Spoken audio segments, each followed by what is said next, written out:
सपने देखने वाली बहू। गुप्ता जी की बहू अंजलि को सपने बहुत आते थे। एक दिन सुबह सुबह जब अंजलि सोकर उठी, सासू माँ जानती हैं क्या होने वाला है? अरे क्या हुआ, फिर से कोई नया सपना देख लिया क्या? हाँ सासू माँ, बहुत जोर से बरसात आने वाली है। आज कोई कपड़े मत धोना, सूख नहीं पाएंगे। अरे बहू, बाहर तो इतनी तेज धूप निकली पड़ी है, तुमको कहाँ बारिश नजर आ रही है? अरे मम्मी जी, मैंने सपने में देखा था बहुत जोर से बारिश होने वाली है, इसलिए बस आज कोई कपड़े नहीं धुलेंगे। अरे लेकिन इससे पहले भी तो कितनी बार तुझे सपने आए हैं, कभी कुछ सच भी होता है क्या? मम्मी जी, आप भी ना सपनों पर भरोसा करना चाहिए, भरोसा।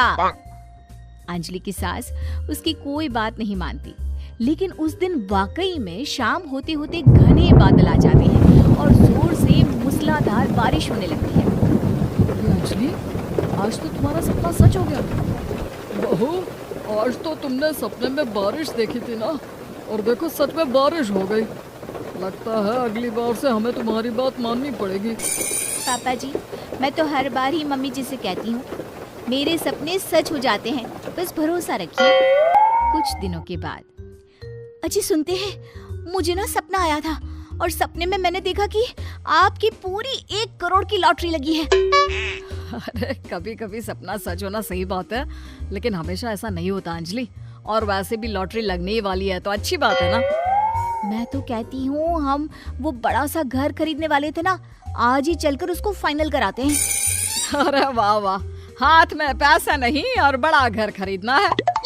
अरे मम्मी जी, बताया ना आपको, मुझे सपना आया था कि हमें 1 करोड़ की लॉटरी लगने वाली है। देखो बेटा, ये पैसों का मामला है, इसमें किसी तरह की रिस्क नहीं लेनी चाहिए। और जब तुम्हारा सपना सच हो जाए तब तुम घर खरीद लेना। मम्मी पापा ठीक है अंजलि, अभी इतनी जल्दबाजी करने की क्या जरूरत है? मैं कुछ नहीं जानती, मुझे वो घर चाहिए तो चाहिए। और आपको प्रॉब्लम क्या है? कुछ दिनों में तो पैसे आने ही वाले हैं लॉटरी से। हाँ, तो जब पैसे आ जाएंगे तब खरीद लेंगे ना। पर हमारी अंजलि खाना पीना छोड़कर जिद पकड़कर बैठ जाती है। आखिर मजबूर होकर अंजलि के पति को उस घर को बुक कराने के पैसे देने पड़ते हैं। कई दिन बीत जाते हैं, लेकिन अंजलि के पति की कोई लॉटरी नहीं लगती। कुछ दिनों के बाद, तुम्हारे सपने के चक्कर में तो सब खराब हो गया अंजलि। ना लॉटरी लगी, ऊपर से बेकार में ही सारी जमा पूंजी उस घर को खरीदने में खर्च हो गई। थोड़ी दिन तो इंतजार करो, अब ऐसा थोड़ी ना होता है कि आज सपना आया और कल आपकी लॉटरी लग गई। मैंने तो पहले ही कहा था, तुम्हारी बीवी को तो हर सपने पर विश्वास करने की आदत पड़ गई है। ऐसा भी कहीं होता है क्या? कुछ दिनों के बाद अचानक से अंजलि के पति के पास एक फोन आता है और पता चलता है कि उसकी 1 करोड़ की लॉटरी लग गई है। अरे वाह अंजलि, ये तो कमाल हो गया, मेरे तो सच में लॉटरी लगी। अरे भगवान भला करे तुम्हारा। हाँ हाँ बहू, अब तो तुम जो कहोगी हम वो सब बात मानेंगे। तुम्हारे सपने का मतलब तो पूरा का पूरा सच होता है। अरे बिल्कुल ठीक कहते हैं, मैं तो बेकार में ही बहू को उल्टा सीधा सुनाती थी। अरे इसके सपने तो वाकई में सही हो जाते हैं। अपने घर वालों की बात सुनकर अंजलि मन ही मन बहुत इतराती है। उसे लगता है कि अब वो जो भी सपना देखेगी सच हो जाएगा। और इसी चक्कर में एक दिन अंजलि को सपना आता है कि अचानक उनके घर पर बहुत सारे मेहमान आने वाले हैं। यही सोचकर अंजलि अपनी सास को कहकर बहुत सारा खाना पहले से ही बनाकर रख लेती है। सुबह से शाम हो जाती है। हमने इतना सारा खाना बना लिया, लेकिन हमारे घर तो कोई मेहमान आया ही नहीं। हाँ मम्मी जी, अब तो रात होने आई है, लगता है ये खाना हम लोगों को ही खाना पड़ेगा। गुप्ता जी का परिवार पूरे 2 दिन तक उस खाने को खाकर खत्म करता है, लेकिन अंजलि की ये अपने सपनों पर भरोसा करने की आदत इतनी जल्दी छूटने वाली कहाँ थी। एक दिन अंजलि की सास अपने किसी रिश्तेदार के घर जाने के लिए कहती है, अरे अंजलि बहू, मैं जरा 2 दिन के लिए बुआ जी के घर जा रही हूँ। देखो तुम पीछे से घर को अच्छी तरह संभाल लेना। हाँ ठीक है मम्मी जी, आप चिंता मत करिए, मैं सब कुछ अच्छे से संभाल लूंगी।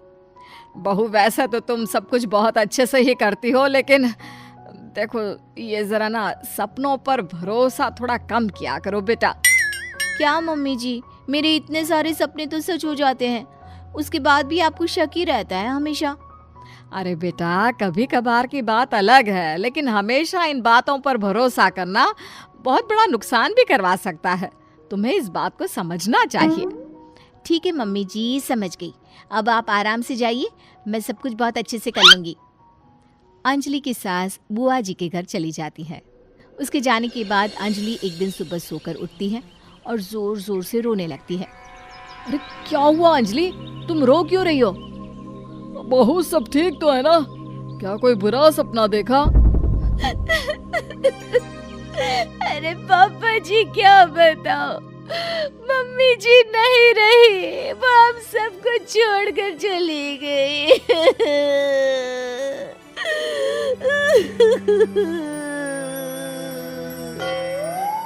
छोड़कर चली गई? अरे क्या मतलब है? वो तो अपनी बुआ जी के घर गई है ना? पापा जी, सासू माँ बुआ जी के घर नहीं, भगवान जी के घर गई है। अरे अंजलि, सुबह सुबह कैसी बात कर रही हो? बुआ के घर गई है, कुछ नहीं हुआ है उनको। मैंने सपने में देखा था, मम्मी जी भगवान को प्यारी हो गई है।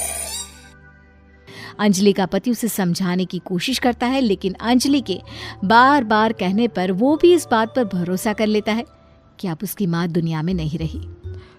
सारे गांव में ये खबर फैल जाती है कि अंजलि की सास की मौत हो गई। भगवान, अब हम क्या करेंगे? तुम्हारे सर से माँ का साया उठ गया।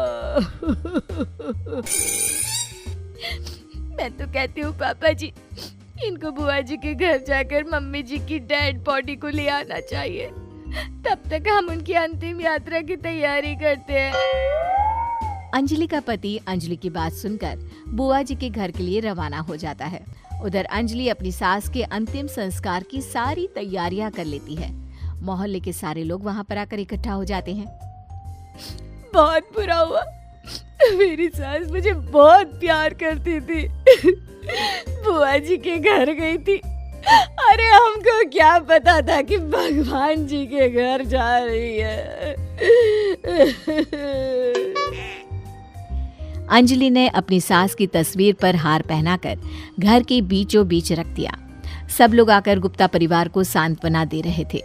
थोड़ी देर बाद अंजलि का पति घर आता है और साथ में अपनी माँ को भी ले आता है।